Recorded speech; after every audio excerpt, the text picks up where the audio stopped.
8 December বিদ্রোহীদের অভ্যুত্থানের মুখে দেশ ছেড়ে পালান সিরিয়ার শাসক বাশার আল আসাদ। ক্ষমতায় আসে ইসলামিক জঙ্গি গোষ্ঠী হায়াত তাহরির আল শাম। কিন্তু হিংসার বিরাম নেই। সিরিয়ান অবজারভেটরি ফর হিউম্যান রাইটসের দাবি, সিরিয়ায় দিন পাঁচেকের সংঘর্ষে নিহত প্রায় ১,৫০০, যার মধ্যে সাধারণ মানুষের সংখ্যাই বেশি।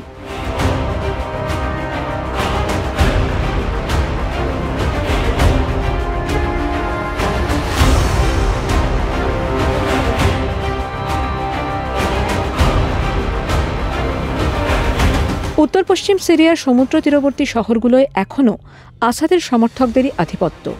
সিরিয়ায় জনসংখ্যার মাত্র ১২% শিয়াদের এই গোষ্ঠী। আসাদ নিজেই একজন আলাওয়াইট। তাঁর আমলে আলাওয়াইটরা ক্ষমতাশালী হয়ে ওঠে।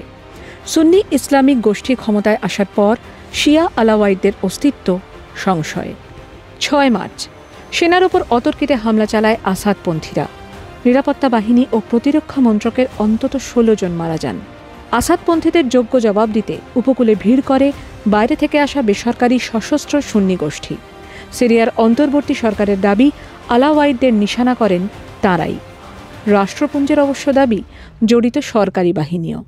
অভিযোগ, সিরিয়ান খ্রিস্টানেরাও সুন্নিদের হানা থেকে রক্ষা পাননি। ঘটনার তদন্তে একটি ৭ সদস্যের কমিটি গড়েন অন্তর্বর্তী সরকারের প্রেসিডেন্ট আহমেদ আল শারা। ওই কমিটি সাধারণ মানুষের হত্যার তদন্ত করবে। আল শারার বিবৃতি বলছে, এই উদ্যোগ সামাজিক শান্তি ও সত্য প্রতিষ্ঠার তাগিদে।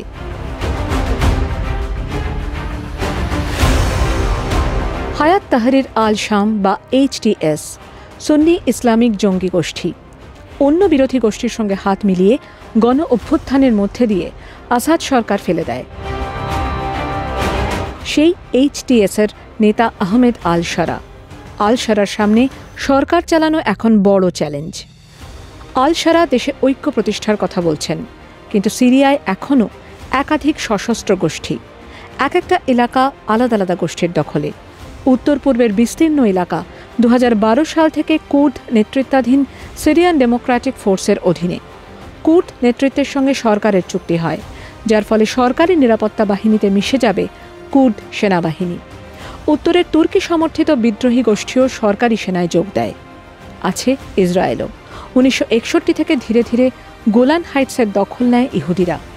আসাদের পতনের সুযোগে নিজেদের অধিকৃত এলাকার পরিমাণ বাড়িয়ে নিয়েছে ইসরায়েল। এত সমীকরণ সামলে সিরিয়া কি শান্ত হবে? ইতিমধ্যে military council for the liberation of Syria নামে এক সশস্ত্র গোষ্ঠী প্রতিষ্ঠা করেন আসাদ ঘনিষ্ঠ প্রাক্তন ব্রিগেডিয়ার জেনারেল গিয়াথ ডাল্লা। আল শারার সরকারের বিরুদ্ধে বিদ্রোহের ডাক দেন ডাল্লা। সিরিয়ায় কি গৃহযুদ্ধ ফিরতে চলেছে?